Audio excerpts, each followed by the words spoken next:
Imagine winning the war, then lighting the fuse. This is WCW. Rise, reign, ruin. In the annals of professional wrestling, no story is as dramatic, as swift, or as cautionary. The meteoric rise and catastrophic fall of World Championship Wrestling. It was a war fought not in trenches but in television ratings, pay-per-view buy rates, and the hearts and minds of a generation of fans. This is the story of how a southern-based territory, backed by the immense wealth of a media titan, came within a hair's breadth of conquering the industry, only to implode in a spectacular fashion that left a permanent scar on the landscape of sports entertainment. The story begins not with a bang, but with a calculated, ambitious plan to topple a long-standing empire. The genesis of WCW's challenge can be traced back to its acquisition by Ted Turner in 1988. But the true war began in the mid-1990s. With Eric Bischoff at the helm, armed with Turner's seemingly bottomless checkbook, the battle for Monday Night Supremacy escalated into a full-blown rout with one of the most pivotal storylines in wrestling history. Memorial Day, May 27, 1996. Scott Hall walked through the crowd on live Nitro. He grabbed a microphone and declared war on WCW. The angle looked like a real invasion. 1 week later, Kevin Nash appeared. The outsiders had arrived. Fans were captivated by their mystery. Rumors of a third man swirled. July 7, 1996. Bash at the Beach. Hogan was revealed as the third man. He turned his back on the fans. He attacked Randy Savage. He aligned with Hall and Nash. The heel turn was seismic. Hogan announced the New World Order. NWO, cool, rebellious. Even at the height of its dominance, the very factors that fueled WCW's success were quietly planting the seeds of its demise. The most significant issue was the exorbitant spending.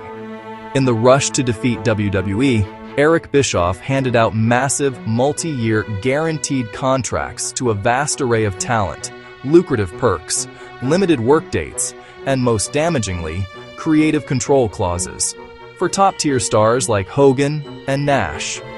This created a bloated wage bill that was unsustainable without continually increasing revenue. While Turner's money seemed limitless at the time, the company was building a financial structure that was incredibly vulnerable to any downturn in popularity.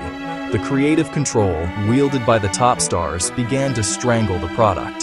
The NWO, initially a lean, menacing trio, ballooned into an unwieldy, diluted stable with dozens of members. Storylines became convoluted and often served the egos of the main event players rather than long-term narrative logic.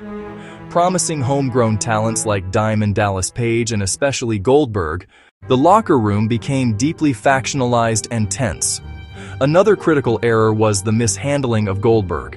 In 1998, WCW had lightning in a bottle.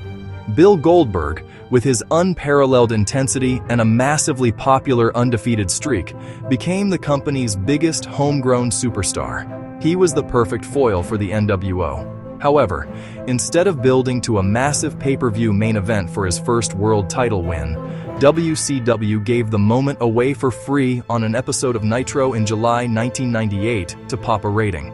While it led to a memorable night, it sacrificed a monumental pay-per-view payday. Worse was to come at Starrcade 1998, when Kevin Nash, who was booking at the time, ended Goldberg's streak in a convoluted finish involving a taser. This was followed just days later by the infamous Finger Poke of Doom on the January 4, 1999 episode of Nitro. In a moment now cited as the symbolic beginning of the end, Hollywood Hogan defeated Kevin Nash for the WCW Championship by simply poking him in the chest, revealing the NWO rivalry to be a sham and reuniting the faction. That same night, in a desperate attempt to keep viewers from changing the channel, WCW announcer Tony Schiavone mockingly spoiled the pre-taped Raw result, revealing that Mick Foley was going to win the WWE title. The move backfired spectacularly, as hundreds of thousands of viewers immediately switched to Raw to see Foley's victory. As 1999 dawned, WCW's creative direction devolved into utter chaos. The company's answer to WWE's edgier Attitude Era was to hire former WWE head writer Vince Russo in October 1999. Russo's Crash TV philosophy, which had worked under the filter of Vince McMahon, proved disastrous in WCW. Convoluted worked-shoot angles that blurred the line between reality and kayfabe. Constant title changes that devalued the championship, swerves for the sake of swerves. Storylines were started and dropped with no resolution. The on-screen product became a nonsensical, incoherent mess, alienating even the most loyal fans.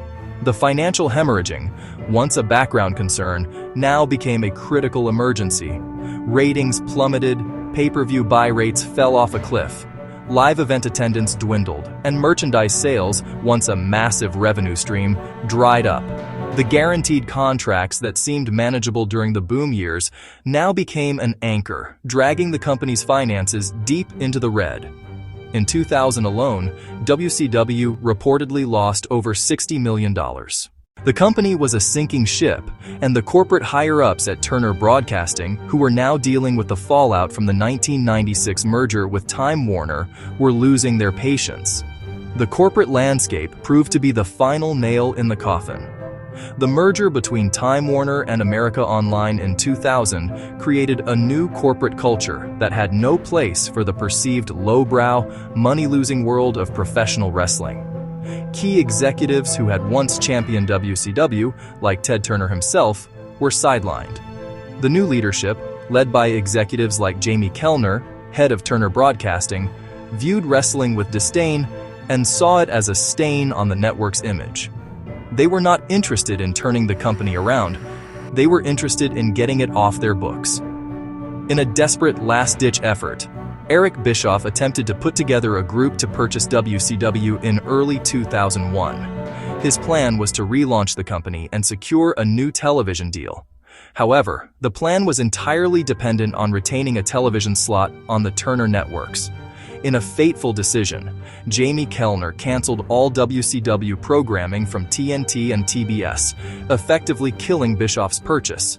With no television outlet, the company was worthless as a going concern. The war was over. The only viable buyer left was the man who had won, Vince McMahon. On March 23, 2001, Vince McMahon purchased the assets of his greatest rival. The trademarks, the logos, the extensive video library for a shockingly low price, around $4.2 million. 3 days later, on March 26th, the final episode of WCW Monday Nitro aired. In a surreal simulcast, Vince McMahon on Raw, Shane McMahon on Nitro announcing the purchase. The show ended not with a grand finale, but with a match between Ric Flair and Sting. Ric Flair, Sting. Two men who had been the heart and soul of the promotion for over a decade. It was a somber and unceremonious end to a company that had once ruled the wrestling world.